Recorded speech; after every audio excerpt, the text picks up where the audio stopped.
जय श्री राधे। श्री हरिवंश राधा वल्लभ लाल की जय। श्री हरिवंश महाप्रभु की जय। परम पूज्य गुरुदेव महाराज की जय जय हो। बहुत बहुत स्वागत है आप सभी का। हम श्रवण कर रहे हैं रसिक अनन्य माल ग्रंथ से श्री हरिवंश महाप्रभु के कृपा पात्र संतों के पावन जीवन चरित्रों को। इसी श्रृंखला में आज हम श्रवण करेंगे श्री नागरी दास जी का सुंदर चरित्र। पर इसे शुरू करने से पहले चलिए महाप्रभु के प्राणों से प्यारे नाम को गा लेते हैं। मेरे साथ साथ आप भी गाइए।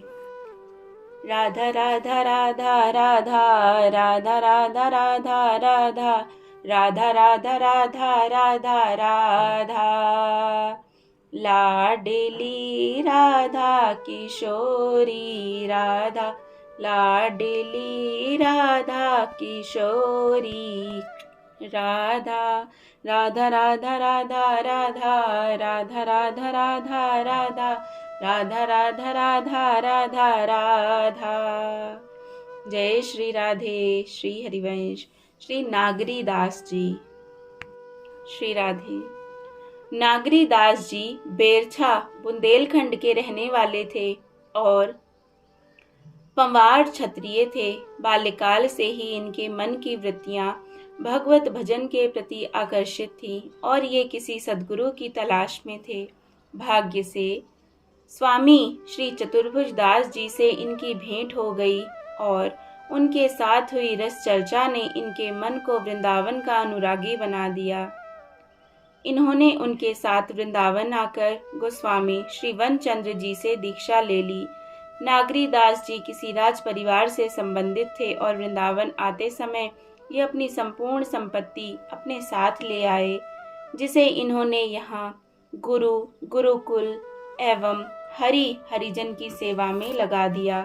कुछ ही दिनों में ये अनन्य रसिकों की सभा के भूषण बन गए। इनके दर्शन मात्र से अनेक लोगों का जीवन परिवर्तित होने लगा। इनके रसमय भजन का सबसे बड़ा आधार श्री हित हरिवंश महाप्रभु की श्रीमुख वाणियां थीं। ये उन वाणियों में वर्णित रस मूर्ति श्री श्यामा श्याम के वृंदावन में अनादि अनंत काल से चल रहे रहस्यमय नित्य विहार के चिंतन मनन में सदैव डूबे रहते थे। श्री हित जी की वाणियां इन्हें अपने प्राणों से भी अधिक प्रिय थी। इन्होंने उन वाणियों की प्रशंसा में सैकड़ों दोहे और पद कहे हैं। ये श्री हित जी महाराज की वाणी का कोई एक पद उठा लेते और 24 घंटे उसी में निमग्न रहते। इन वाणियों में वर्णित ललित लीलाओं के अतिरिक्त इन्हें अन्य कोई लीलाओं को सुनना अच्छा नहीं लगता। यहाँ तक कि इस रस भक्ति के आगे नवधा भक्ति से भी इनका मन ऊब चुका था तथा श्रीमद् भागवत में वर्णित लीलाएं भी इन्हें अरुचिकर लगने लगी। इनकी इस बात से संप्रदाय के कुछ लोग, जिन्हें रस भजन का चस्का नहीं लगा था, बहुत दुखी होते और नागरी दास जी के गुरु परिवार से इनकी चुगली करते रहते। इनके गुरुवर गोस्वामी श्री वनचंद्र जी के सबसे छोटे पुत्र गोस्वामी श्री नागरवर जी प्रतिदिन श्रीमद् भागवत की कथा करते थे। चुगलखोरों द्वारा गोस्वामी श्री नागरवर जी को भी इनकी श्रीमद् भागवत कथा में अरुचि के संबंध में बताए जाने पर एक दिन उन्होंने नागरी दास जी से कहा कि आजकल तो दशम स्कंद की कथा चल रही है। अन्य कथाओं को चाहे आप ना भी सुने, लेकिन इस स्कंद की कथाएं तो आपको सुननी ही चाहिए। नागरी दास जी इसे गुरु आज्ञा की तरह मानकर दूसरे दिन कथा सुनने पहुंच गए। उस समय धेनुक वध का प्रसंग चल रहा था, जिसे सुनते ही नागरी दास जी का मन अतिशय व्यथित हो उठा और ये उठकर अपने घर की ओर चल दिए। इस प्रकार कथा के बीच में ही अनमने होकर इन्हें जाते देखकर गोस्वामी श्री नागरवर जी को बड़ा आश्चर्य हुआ।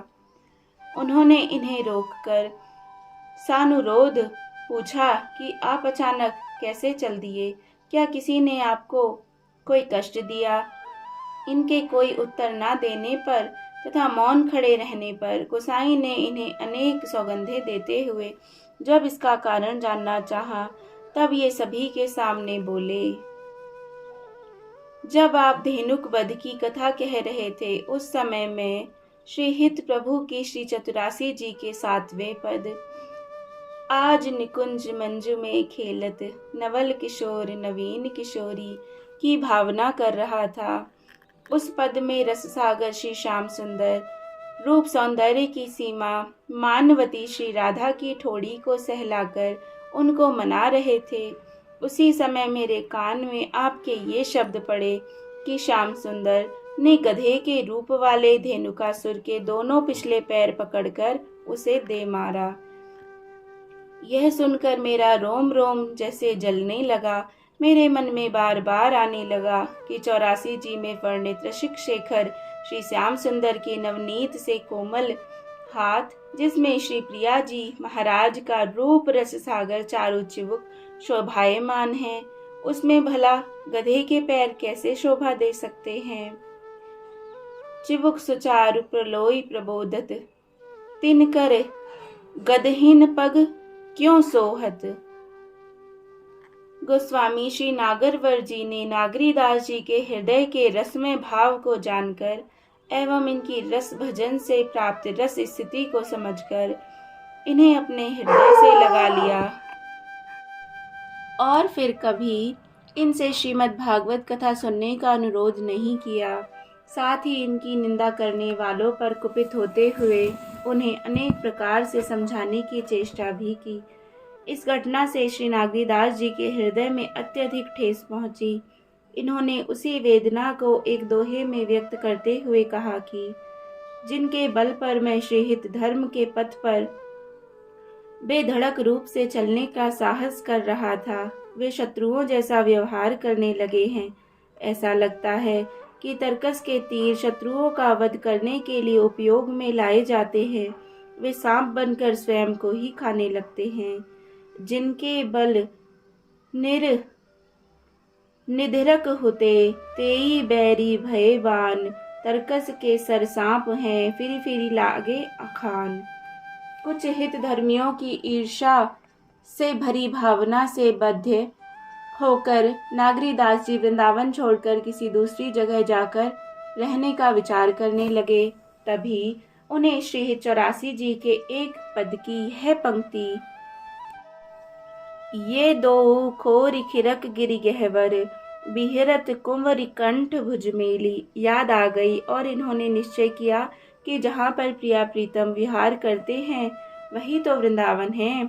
इसी आधार पर ये बरसाना चले गए और गहवर वन की पहाड़ी पर एक कुटी बनाकर रहने लगे, जो कि आजकल मोर कुटी के नाम से प्रसिद्ध है। जय हो। जय श्री राधे। एक दिन आधी रात के समय इन्होंने वहां एक आश्चर्यमय दृश्य देखा कि गहवर वन में मृदंग आदि बाजे बज रहे हैं, नूपुर और किंकणी की मधुर ध्वनि सुनाई पड़ रही है। वहां के वृक्षों के ऊपर दमकते दीपकों ने संपूर्ण वन को प्रकाशित कर दिया है। सखियों के समूह चारों ओर बिजली की तरह चमक रहे हैं तथा उनके मध्य रसिक युगल अपनी नृत्य कला से सभी को चमत्कृत कर रहे हैं। इस छवि को देखकर नागरीदास जी को मूर्छा आ गई। उसी समय श्री प्रिया जी ने अपने चरण संस्पर्श से इन्हें चैतन्य करते हुए इनसे कहा। क्या कहा? वे बोली, हम गहवर वन में नित्य ही विहार करने के लिए आते हैं। आज हमने सखियों के साथ तुम्हें दर्शन दिए हैं। हमें इस समय बहुत जोर से भूख लग रही है। यदि तुम हमें भोजन करा पाओ तो हमें बहुत सुख मिलेगा। यह सुनते ही नागरीदास जी ने उठकर उसी समय थाल तैयार करके श्रीजी को भोग लगाया। उस दिन के बाद से श्रीजी की शयन कराने के पश्चात निशीत भोग रखने की परंपरा भी पड़ गई। नागरीदास जी ने स्वयं निशीत भोग से संबंधित 50 पदों का निर्माण किया है। श्री प्रिया जी ने इन्हें यह आज्ञा भी दी कि तुम यहाँ पर मेरा एक मंदिर का निर्माण कराओ और प्रतिवर्ष मेरी वर्षगांठ का उत्सव किया करो। यह कहकर नवल किशोर नवीन किशोरी सांकरी खोर की ओर चले गए। जय हो। श्री प्रिया जी की इस आज्ञा को सुनकर नागरीदास जी अतिशय प्रफुल्लित हो उठे और इन्होंने यह सब वृतांत भागमती जी को कह सुनाया। भागमती जी भी यह सुनकर परम आनंदित हुई। उन्होंने हार्दिक उल्लास से बरसाने में श्री लाडली जी का मंदिर बनवाया और वृंदावन से गुरुकुल एवं संपूर्ण रसिक समाज को बुलाकर विशेष समारोह के साथ श्री लाडली लाल जी का प्रतिष्ठा महोत्सव संपन्न किया। इसी प्रकार राधा अष्टमी का उत्सव भी अत्यंत धूमधाम से मनाया गया। भागमती जी ने इस सुअवसर पर भूषण वसन धन संपत्ति आदि सर्वस्व लुटाकर एवं ब्रज की 36 जातियों के लोगों को भोजन कराकर न केवल सभी को संतुष्ट ही किया, स्वयं भी आनंद के सागर में डुबकियां लगाने लगी। अत्यंत उदारता के साथ इस प्रकार प्रचुर धन खर्च करते हुए एक दिन एक चोर नागरीदास जी की कुटिया में चोरी करने पहुंच गया, किंतु दरवाजे पर एक सिंह को पहरेदार के रूप में देखकर वह उल्टे पांव वापस चला गया। इस प्रकार चोरों ने कई बार इनकी कुटिया में चोरी करने की चेष्टा की, किंतु सिंह ने अपनी भयानक गर्जना से उन्हें कुटिया के अंदर घुसने में असफल ही किया सदा। यह सिंह अपनी हिंसक वृत्ति त्याग कर दिन में तो वन में घूमता रहता, किंतु रात्रि होने पर इनकी कुटिया की चौकीदारी कर इनकी सेवा किया करता था। जब कुछ रसिक उपासक इनकी कुटिया में आकर रस चर्चा किया करते थे, तब ये सिंह उसे बड़े ध्यान से मन लगाकर सुना करता था। एक बार रात्रि के समय कुछ रसिक उपासक नागरीदास जी के यहाँ आकर ठहरे। नागरीदास जी उनके भोजन की व्यवस्था करने के लिए गांव में पधारे। सिंह भी पालतू कुत्ते की तरह उनके पीछे पीछे चलने लगा। नागरीदास जी जब गांव वालों से रसोई के लिए प्राप्त कच्ची सामग्री को कपड़े की एक थैली में रखकर लौटने लगे, तो स्वाभाविक उस सिंह के लिए यह बात असह्य हो उठी कि वह सामग्री को स्वयं ले चलने के लिए इनके आगे आड़ा खड़ा हो गया। नागरीदास जी ने सिंह की इस साधु सेवा पर रीझते हुए वह थैली सिंह की पीठ पर रख दी। अब वह सिंह इनके साथ साथ चलते हुए इन्हें कुटिया पर ले आया। कुटिया पर पहुंचकर इन्होंने शयन भोग तैयार करके श्री जी का भोग लगाया और आगंतुक रसिक महानुभावों को प्रसाद पवाकर उनका समुचित सत्कार किया। नागरीदास जी ने 1000 के लगभग दोहे और 400 के लगभग पदों की रचना की है, जिसमें इन्होंने श्री हित जी महाराज द्वारा प्रकट की गई रस भक्ति के प्रेम रस सिद्धांत की अद्भुत व्याख्या की है। हरिवंश नाम एवं उनकी वाणी के प्रति इनकी निष्ठा श्री सेवक जी के समान अत्यंत अनूठी थी। रसिकों की अनन्यता को अति दुर्लभ बताते हुए ये अपने हृदय में श्री हित धर्मियों के प्रति विशेष श्रद्धा एवं सम्मान का भाव रखते थे। संप्रदाय में इनकी वाणी का बहुत अधिक सम्मान है। इनकी कृपा से अनेक लोगों को भजन का मार्ग सूझ पड़ा है। संप्रदाय में नागरीदास जी का स्थान अत्यधिक संपूर्ण और महत्वपूर्ण माना जाता है। जय हो, जय जय श्री राधे। बहुत सुंदर चरित्र श्री नागरीदास जी का। हम पर भी कृपा हो, हमारे अंदर भी प्रेम बढ़े प्रिया प्रीतम के प्रति, ऐसी कामना करते हैं। जय जय श्री राधे, जय जय श्री राधे। श्री हरिवंश।